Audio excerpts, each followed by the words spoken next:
Hello everyone, in this video we will study some important questions of chapter Biomolecules, class 12th chemistry. Question number 1. What is the structural feature characterizing reducing sugar?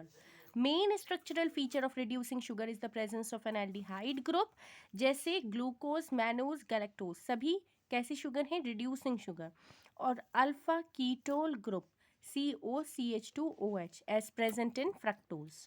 Reducing sugar क्या होती है? Carbohydrate which reduce Fehling solution to red precipitate of CU2O और Tollens reagent to metallic AG are called reducing sugar. सभी monosaccharide aldose ketose disaccharides except sucrose reducing sugar होते हैं. ठीक है, sucrose is a non reducing sugar. Monosaccharides क्या होते हैं? Monosaccharides carbohydrates हैं which can not be further hydrolyse to simpler molecule. जो जनरल फॉर्मूला है मोनोसेकेराइड्स का वो होता है CH2O होल N. N की वैल्यू 3 से लेके 7 तक हो सकती है. कार्बोहाइड्रेट्स क्या होते हैं? नहीं, carbohydrate why are carbohydrates generally optically active. Carbohydrates chiral होते हैं, मतलब ये सिमेट्रिक कार्बन एटम होते हैं, इसलिए ये ऑप्टिकली एक्टिव होते हैं. एनोमर्स क्या होते हैं? इनके एग्जाम्पल एनोमर्स स्टीरियो आइसोमर्स होते हैं जो डिफर होते हैं ओरिएंटेशन में OH की ओनली अराउंड कार्बन 1. ठीक है, कार्बन 1 पे एक में एक साइड में होता है, दूसरे में एक में अगर राइट साइड में है दूसरे में लेफ्ट साइड में होगा OH, जैसे alpha glucose and beta glucose. तो ये एनोमर्स होते हैं. स्टीरियोमर्स का टाइप है anomers. What is mean by inversion of sugar? Sucrose dextrorotatory है बट हाइड्रोलाइसिस करने पर इक्वीमोलर मिक्सचर देती है D plus glucose and D minus glucose का, जो कि लेवोरोटेटरी होती हैं. ये जो चेंज होता है स्पेसिफिक रोटेशन का फ्रॉम डेक्स्ट्रो रोटेशन और levo rotation is known as inversion of sugar. Mutarotation क्या होता है? Spontaneous change in specific rotation of an optically active substance time के साथ साथ is called mutarotation. Oligosaccharides क्या होते हैं? कार्बोहाइड्रेट्स जो हाइड्रोलाइज होने पर 2 से लेकर 10 तक मॉलिक्यूल्स देखते हैं मोनोसेकेराइड्स के, उनको ऑलिगोसेकेराइड्स बोलते हैं. फॉर एग्जांपल सुक्रोज, रैफिनोज, टेक्रोज etcetera. Write the constituents of sugar. Sucrose, sucrose के कॉन्स्टिट्यूएंट सुक्रोज में क्या होता है? D प्लस ग्लूकोज और D minus fructose.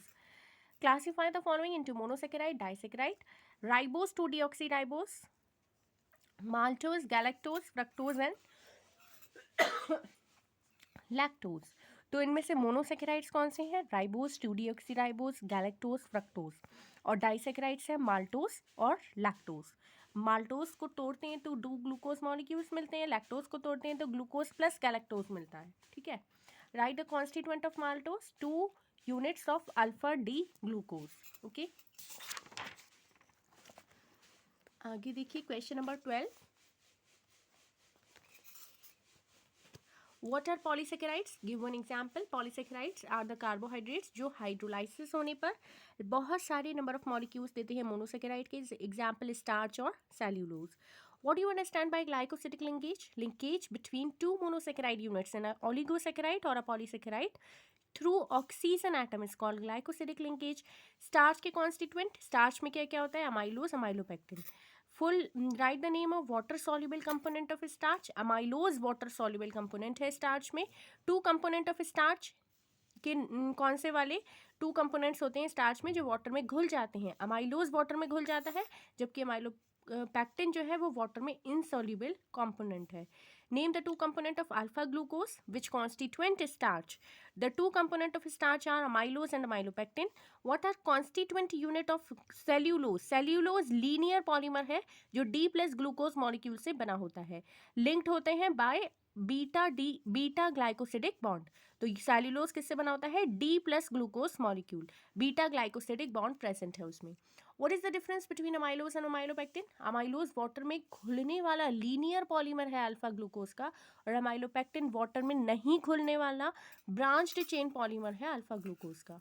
Next question. What is the major structural polysaccharide in higher plant? Cellulose is the major structural polysaccharide in higher plant. Cellulose क्यों digest नहीं हो पाता ह्यूमन बॉडी में? क्योंकि it is due to the fact that human beings do not have enzymes to digest cellulose. State 2 main functions of carbohydrate. Carbohydrate biofuel की तरह act करते हैं to provide energy for functioning of living organism. They act as constituent of cell wall. Which polysaccharide is stored in the liver of animals? Glycogen. Name the two carbohydrate which act as biofuel, starch and glycogen biofuel की तरह act करते हैं। Amino acids क्या होते हैं? Amino acid biomolecules होते हैं जिनमें एमिनो ग्रुप NH2 ग्रुप होता है और कार्बोक्सिलिक एसिड ग्रुप होता है, COOH ग्रुप होता है अल्फा कार्बन पर। What is the importance of amino acids to us? Amino acid building blocks होते हैं प्रोटीन्स के which are essential for the growth and maintenance of life. Among the amino acid, phenylalanine, glutamine, alanine, which one is essential amino acid? तो phenylalanine जो है वो essential amino acid होता है। Lysine और ल्यूसीन में से बेसिक अमीनो एसिड कौन सा है? Lysine. Give an example each of essential and non essential amino acid. Valine जो है, वैलीन एक एसेंशियल एमिनो एसिड है और glycine non essential amino acid है। ज्वीटर आयंस कौन से होते हैं? ज्वीटर आयन डाईपोलर आयन होते हैं जो बनती हैं neutralization of acidic and basic centres present within the molecule. Isoelectric point क्या होता है? The pH at which there is no net migration of the amino acid under the influence of a applied electric field is called isoelectric point. For example, isoelectric point glycine का होता है 6.1. Okay, ये सभी questions मैंने आपको इसके complete किए हैं। अब नेक्स्ट वीडियो में हम नेक्स्ट चैप्टर स्टार्ट करेंगे। Okay, if my videos are helpful for you then please subscribe this channel learning point. Thank you.